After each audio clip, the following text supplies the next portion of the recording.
Fran Brown has not coached a down for Syracuse football yet, but he has already accomplished so much for the program.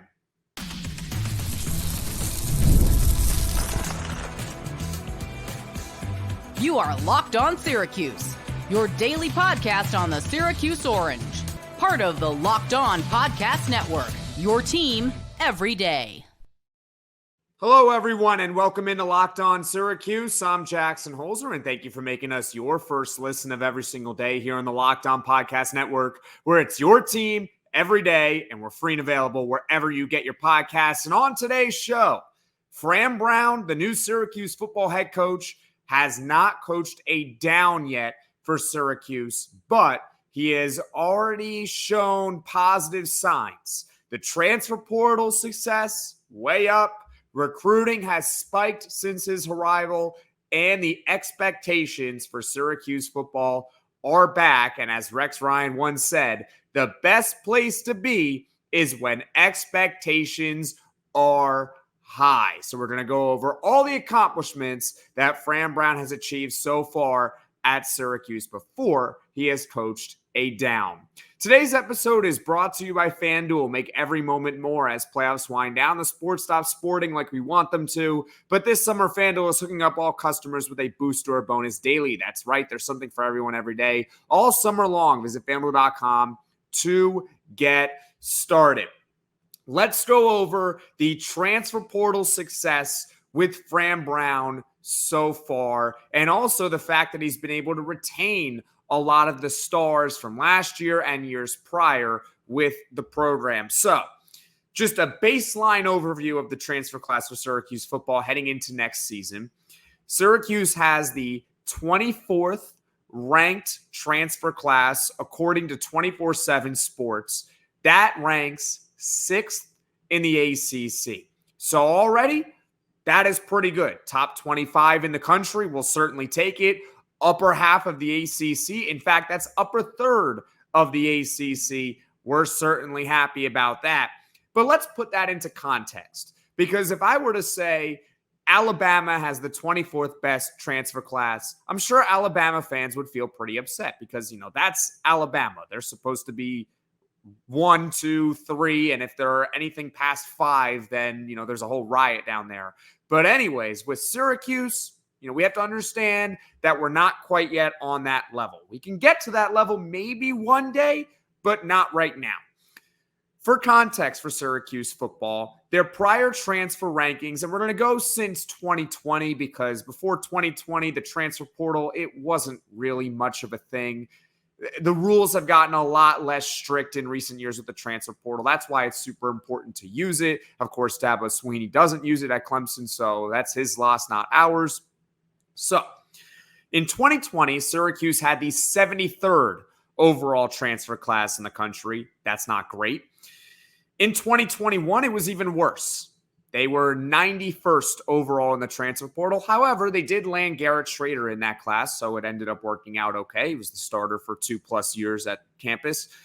In 2022, that ranking went up all the way to 35th in the country, which, to be honest with you, if Syracuse had the 35th best class this year, I think we would have taken it. But then in 2023, they went back down to 62nd in the country in transfer portal rankings. So that's not great. So Fran Brown has already gotten Syracuse into the top 25 in the transfer portal, which is super important nowadays. And he hasn't even coached a down for this team yet. Now, it would obviously help that if they're not very good in the transfer portal, well, are they at least great in high school to make up for that? The answer is no.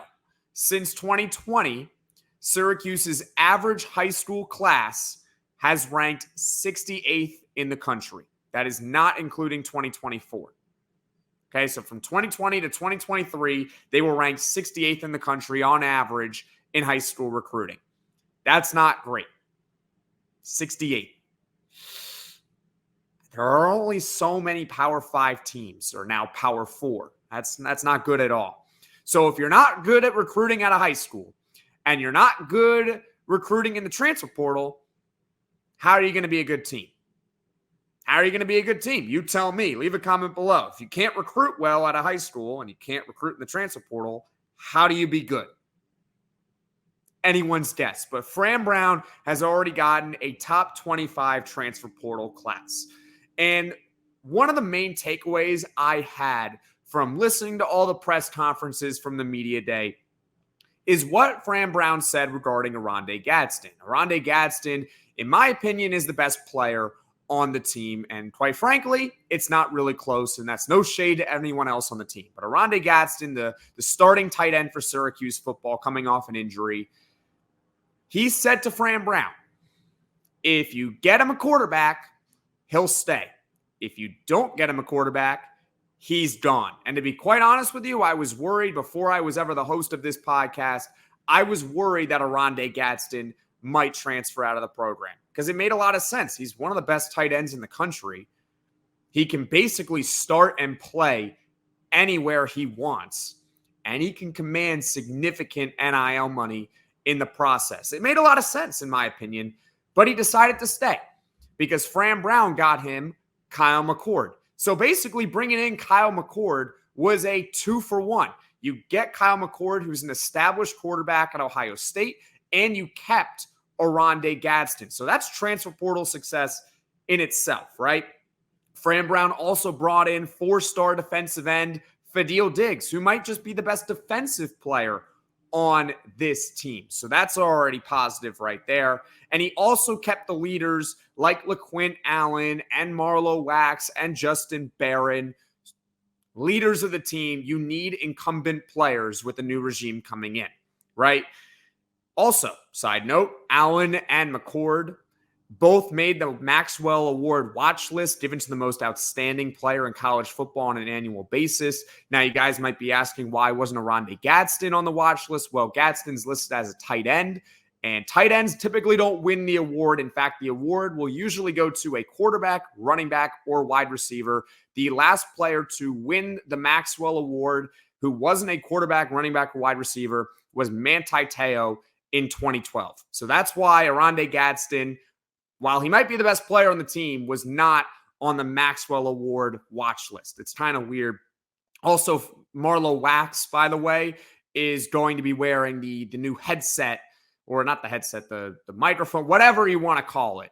He's going to be the one who's listening to the play calls coming into his helmet and barking out the orders to the rest of the defense. And shout out to college football for finally adapting to 21st century technology, just like the NFL has been doing for many years, with the quarterback wearing the headset, and same with the linebacker typically on defense. So that's how it's going to be for Syracuse. It's going to be McCord on offense and Wax on defense wearing the headset. But those are leaders of the team. One player that Fran Brown brought in and another player that Fran Brown was able to keep. I am very excited to see how Fran Brown attacks the portal in 2025. Obviously, you need to wait till after the season for that to happen. He's going to need to attack it again with Kyle McCord in his last year of eligibility. Oronde Gadsden's probably going to go to the NFL draft if he has a big season. Fadil Diggs is in his last year of eligibility, so I'm going to be very curious to see what Fran Brown does. But overall, before even coaching it down, Fran Brown has already gotten Syracuse football back into the top 25 in the transfer portal, which is really, really good for us. And going forward, hopefully he can continue to do the same. Now, coming up, we're going to talk about, of course, the high school recruiting spike since Fran Brown has arrived on campus. Sandals, sunscreen, snacks for the kids. What do these have in common? You're probably buying a ton again this summer, but don't stress about the cost. Use Ibotta to get cash back on all of your purchases when you stock up on all your summer essentials. Ibotta is a free app that lets you earn cash back every time you shop. Earn on hundreds of items from groceries to beauty supplies, even toys. So you can make sure you're beating inflation no matter what you're purchasing. The average Ibotta user earns $256 per year. That could cover the cost of an entire shopping trip, that flight you've been eyeing, or the fancy dinner you've been craving. Right now, Ibotta is offering our listeners $5 just for trying Ibotta by using the code LOCKEDONCollege whenever you register. Just go to the App Store or Google Play Store and download the free Ibotta app to start earning cash back and use code LOCKEDONCollege. That's Ibotta in the Google Play or App Store and use code LOCKEDONCollege. Warmer, sunnier days are calling. Fuel up for them with Factor's no prep, no mess meals. Meet your wellness goals in time for summer thanks to the menu of chef-crafted meals with options like Calorie Smart, Protein Plus, and Keto. Factor's fresh, never frozen meals are dilatation approved and ready to eat in just 2 minutes. So no matter how busy you are, you'll always have time to enjoy nutritious, great tasting meals. Make today the day you kickstart a new healthy routine. What are you waiting for? With 35 different meals and more than 60 add-ons to choose from every week, you'll always have new flavors to explore. Head to factormeals.com/LockedOnCollege50 and use code LockedOnCollege50 to get 50% off your first box plus 20% off your next month. That's code LockedOnCollege50 at factormeals.com/LockedOnCollege50 to get 50% off your first box plus 20% off your next month while your subscription is active. Are you watching Fox Sports or ESPN on your TV all day? Have to turn down the volume with all that shouting? Make the switch to Locked On Sports today, a free 24/7 sports streaming channel program for you every day to bring you the biggest stories without all the screaming. Locked On Sports Today brings you can't-miss analysis, opinions, and news, streaming 24/7 on YouTube or the free Amazon Fire TV channels app. Part of the Locked On Podcast Network, your team every day.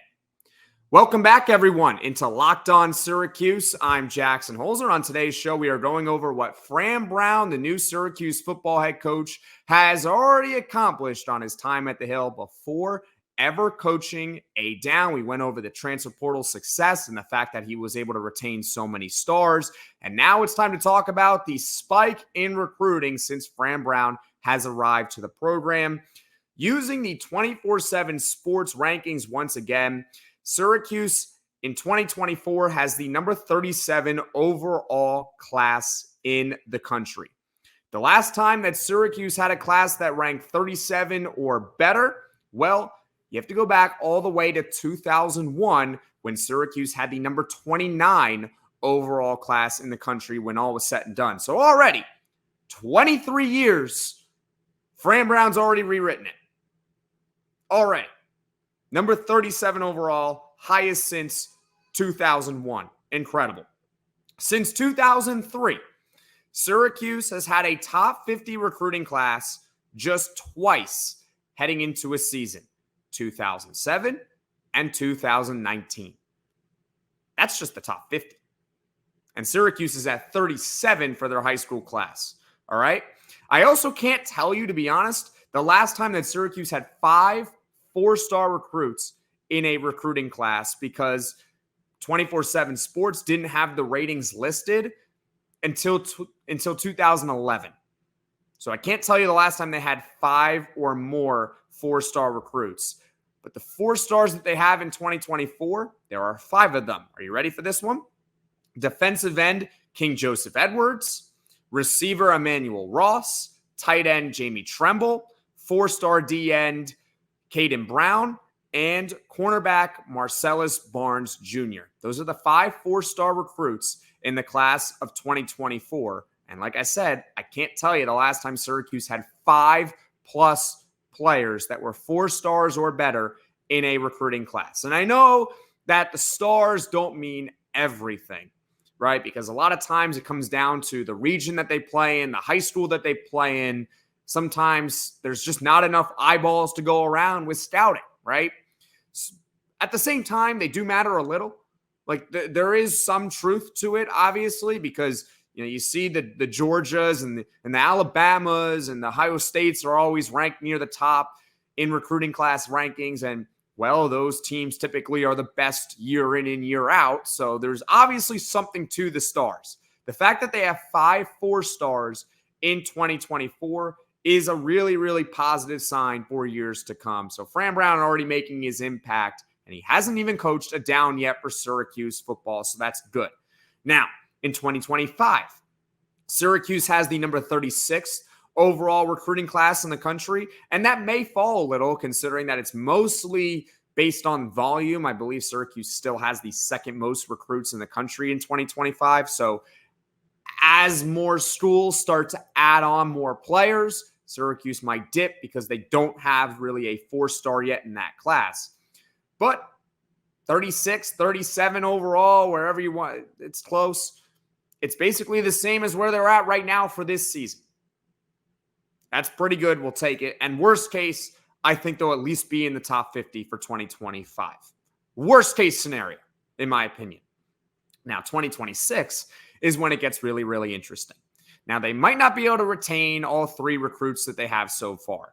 But so far, they're number 16 in the country in 2026. And they got 3 4-star recruits in that class, 2 of which are inside the top 80 overall in the country. So those are elite players, not just, the 300th best player who is a 4-star recruit. No, these are top 80 in the country. That's Demetres Samuel and Izayia Williams. It's going to be tough to keep them, but at the same time, they have them right now, and it's better to be the incumbent and having the recruit already committed than trying to flip the guy.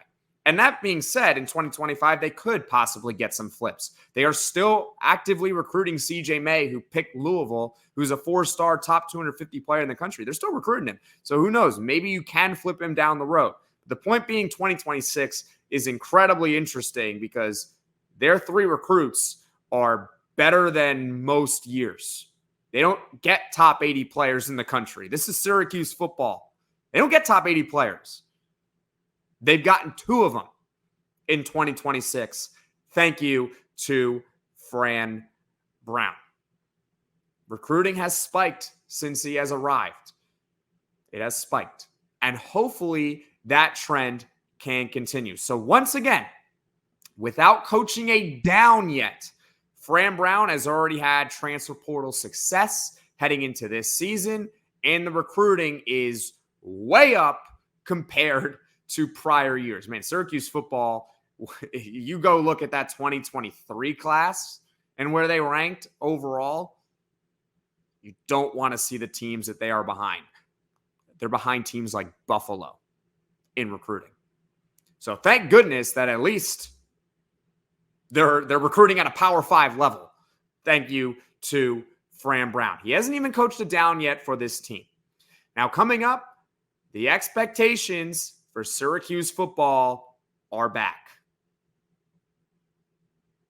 I love sports. I love them so much. I never want them to stop. But as the playoffs wind down, we get fewer games. And the sports aren't sportsing like I want them to. But FanDuel lets me keep the sports going whenever I want. All I have to do is open the app and dream up bets anytime I'm in the mood. And this summer, FanDuel is hooking up all customers with a boost or bonus daily. That's right. There's something for everyone every day, all summer long. And hey, if you're itching for football season like I am, guess what? FanDuel has released the odds for Syracuse's first game against Ohio at home, and the Orange are 15.5-point favorites to get the W. Think the Orange are going to cover? Well, bet it right now on FanDuel.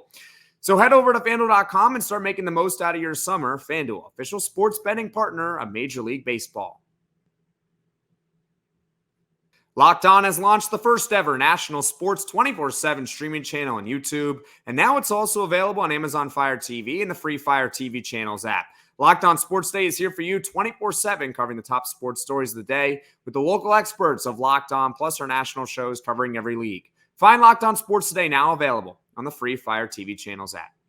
Welcome back, everyone, into Locked On Syracuse. I'm Jackson Holzer, and on today's show, we have gone over what Fran Brown has accomplished so far for Syracuse football. He hasn't even coached it down yet, but he has already gotten this team into the top 25 in the transfer portal rankings with guys like Kyle McCord committing and Fadil committing. He's also gotten Syracuse football recruiting back to at least a respectable level at minimum, right? And 2026 can truly be special with that recruiting class there. Now it's time to talk about how the expectations for Syracuse football, at least in the preseason, are back.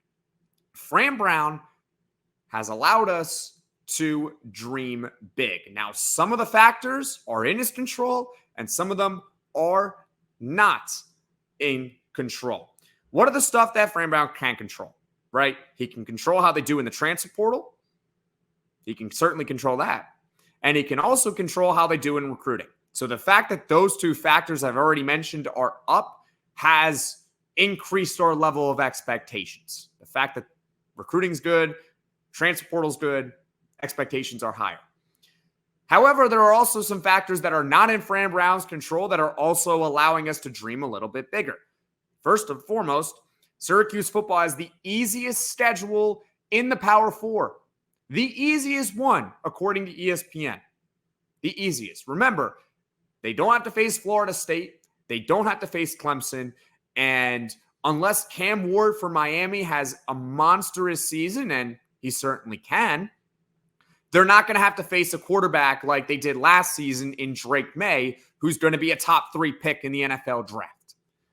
Okay, so with all those factors, the expectations are certainly higher for this team than in years prior. And the other thing is the fact, again, not in Fran Brown's control, the college football playoff is expanding to 12 teams.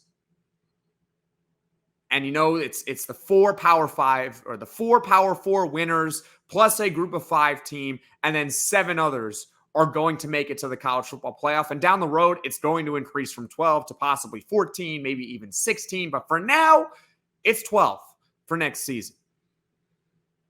It's allowing us to dream big, and the expectations are back for this program. It's been a long time since preseason we've had legitimate expectations for this team. And I like how the players and the staff have answered this question. And I'm going to tell you what the question is. It seems to be every single time I listen to an interview from these people, it's a variation of what are reasonable expectations for the team.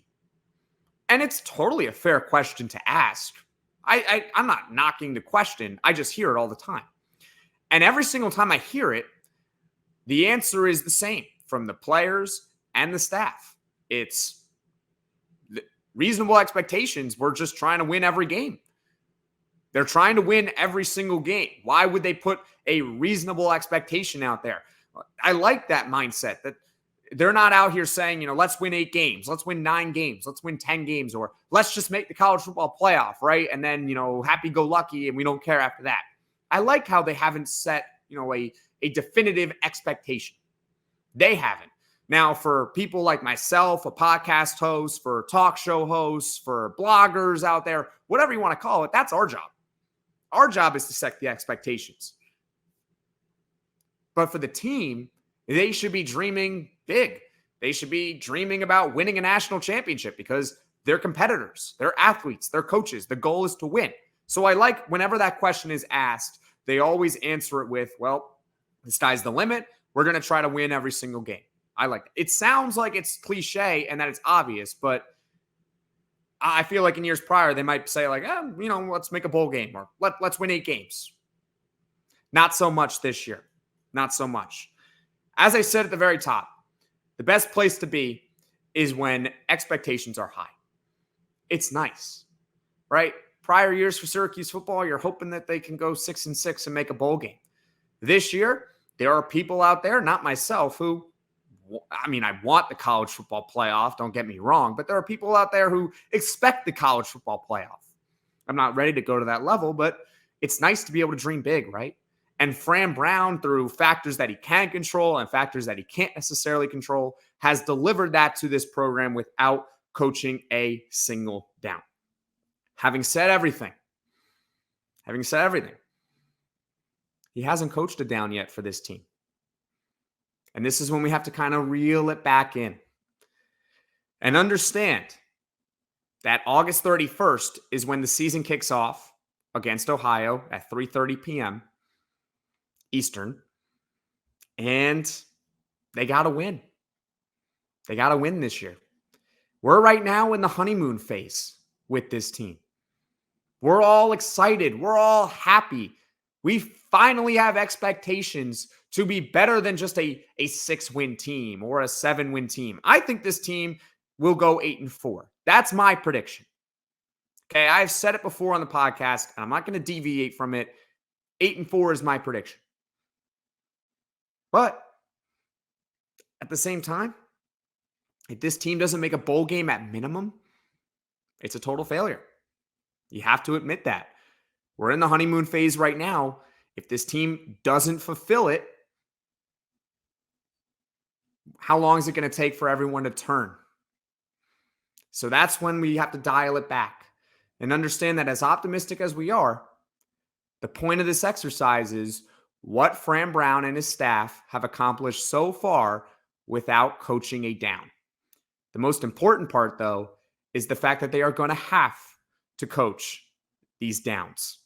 And they're going to have to win football games next season. So they talk the talk. Now they got to walk the walk. Having said that, we got Poll Friday. The question is out on Twitter at @LO_Syracuse and on the YouTube community tab section. So be sure to go cast your vote. The question for this week is not Syracuse football related. It's actually Syracuse basketball related. When would you consider Syracuse basketball back? And I left 4 options for you to choose from. And if you don't think any of those 4 match what you're saying, then leave a comment below on YouTube and on Twitter. Once again, the Twitter is at @LO_Syracuse. So make sure to go vote. The episode for Poll Friday will be out the usual time, Friday at 6 p.m. Eastern. And who knows, maybe I'll do a full episode for Poll Friday. Maybe. Just saying. Leave a comment below if you want to see a full episode for Poll Friday. It would just be like a bonus podcast. Instead of the 10 minutes that I usually do, maybe it'll be 30 minutes for this week because I think it is a really, really good question, and I'm loving the engagement I'm seeing so far on it. So that is it for this episode and what Fran Brown has accomplished so far without coaching a down. Thank you guys so much for watching. Thank you so much for listening. If you like this video, click that like button. If you really liked it, subscribe to the channel, turn on those notifications so you know right away when I am dropping that next podcast. And everyone, take care.